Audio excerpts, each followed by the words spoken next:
வணக்கம். நடிகர் விஜய் அவர்கள் ரசிகர் மன்றம், மக்கள் இயக்கம் என தன்னுடைய ரசிகர்கள் மூலமாக பயணித்து வந்த சூழலில் தற்போது அரசியல் கட்சி மூலமாக களம் காண்கின்றார். இது குறித்து அவர் வெளியிட்டுள்ள அறிக்கையில், அன்பான தமிழ்நாட்டு மக்கள் அனைவருக்கும் என் பணிவான வணக்கங்கள். விஜய் மக்கள் இயக்கம் பல வருடங்களாக தன்னால் இயன்ற வரையில் பல்வேறு மக்கள் நலத்திட்டங்களையும் சமூக சேவைகளையும் நிவாரண உதவிகளையும் செய்து வருவது நீங்கள் அனைவரும் அறிந்ததே. இருப்பினும் முழுமையான சமூக பொருளாதார அரசியல் சீர்திருத்தங்களை கொண்டு வர ஒரு தன்னார்வ அமைப்பினால் மட்டும் இயலாத காரியம். அதற்கு அரசியல் அதிகாரம் தேவைப்படுகிறது. தற்போதைய அரசியல் சூழல் பற்றி நீங்கள் அனைவரும் அறிந்ததே. நிர்வாக சீர்கேடுகள் மற்றும் ஊழல் மலிந்த அரசியல் கலாச்சாரம் ஒருபுறம் என்றால், நம் மக்களை சாதி மத பேதங்கள் வாயிலாக பிளவுபடுத்த துடிக்கும் பிளவுவாத அரசியல் கலாச்சாரம் மறுபுறம் என்று இருபுறமும் நம் ஒற்றுமைக்கும் முன்னேற்றத்திற்குமான முட்டுக்கட்டைகள் நிறைந்துள்ளன. ஒரு தன்னலமற்ற, வெளிப்படையான, சாதி மத பேதமற்ற, தொலைநோக்கு சிந்தனை உடைய, லஞ்ச ஊழலற்ற திறமையான நிர்வாகத்திற்கு வழிவகுக்கக்கூடிய அடிப்படை அரசியல் மாற்றத்திற்காக குறிப்பாக தமிழ்நாட்டில் உள்ள ஒவ்வொருவரும் இயங்கிக் கொண்டிருக்கிறார்கள் என்பதுதான் நிதர்சனமான உண்மை. மிக முக்கியமாக அத்தகைய அரசியல் நம் இந்திய அரசியல் அமைப்பு சட்டத்திற்கு உட்பட்டு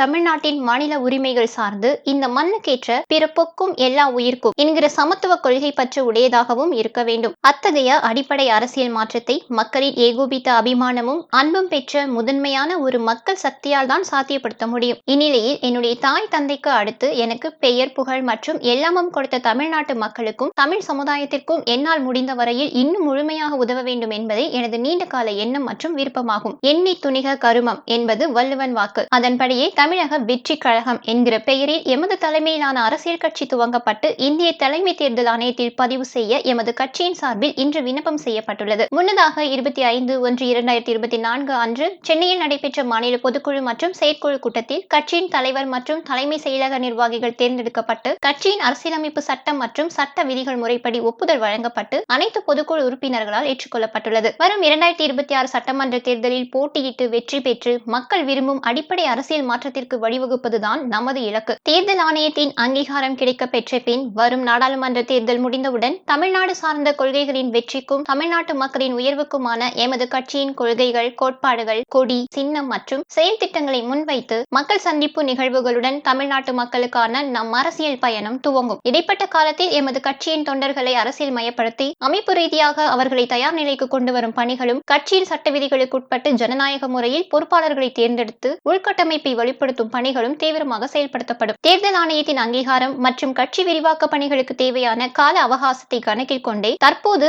எமது கட்சி பதிவிற்காக விண்ணப்பம் செய்யப்பட்டுள்ளது. வரும் 2024 நாடாளுமன்ற தேர்தலில் நாம் போட்டியிடுவதில்லை என்றும் எந்த கட்சிக்கும் நம் ஆதரவு இல்லை என்றும் பொதுக்குழு மற்றும் செயற்குழுவில் முடிவெடுக்கப்பட்டுள்ளது என்பதையும் தாழ்மையுடன் இங்கு தெரிவித்துக் கொள்கிறேன். இறுதியாக, என்னை பொறுத்தவரையில் அரசியல் மற்றொரு தொழில் அல்ல, அது ஒரு புனிதமான மக்கள் பணி. அரசியலின் உயரம் மட்டுமல்ல, அதன் நீள அகலத்தையும் அறிந்து தெரிந்து கொள்ள என் முன்னோர் பலரிடமிருந்து பாடங்களை படித்து நீண்ட காலமாக என்னை அதற்கு தயார்படுத்தி மனதளவில் பக்குவப்படுத்தி கொண்டு வருகிறேன். எனவே அரசியல் எனக்கு பொழுதுபோக்கு அல்ல, அது என் ஆழமான வேட்கை. அதில் என்னை முழுமையாக ஈடுபடுத்திக் கொள்ளவே விரும்புகிறேன். என் சார்பில் நான் ஏற்கனவே ஒப்புக்கொண்டுள்ள இன்னொரு திரைப்படம் சார்ந்த கடமைகளை கட்சி பணிகளுக்கு இடையூறு இல்லாத வகையில் முடித்துவிட்டு முழுமையாக மக்கள் சேவைக்கான அரசியலில் ஈடுபட உள்ளேன். அதுவே தமிழ்நாட்டு மக்களுக்கு நான் செய்யும் நன்றி கடனாக கருதுகிறேன் என்று நடிகர் விஜய் அவர்கள் கட்சி தொடங்கியதுடன் கொள்கை மற்றும் தேர்தல் நிலைப்பாடு குறித்து அந்த அறிக்கையில் தெரிவித்துள்ளார். இதை பற்றி உங்களுடைய கருத்துக்களை உங்கள் கமெண்ட் செக்ஷனில் தெரியப்படுத்துங்கள். நன்றி, வணக்கம்.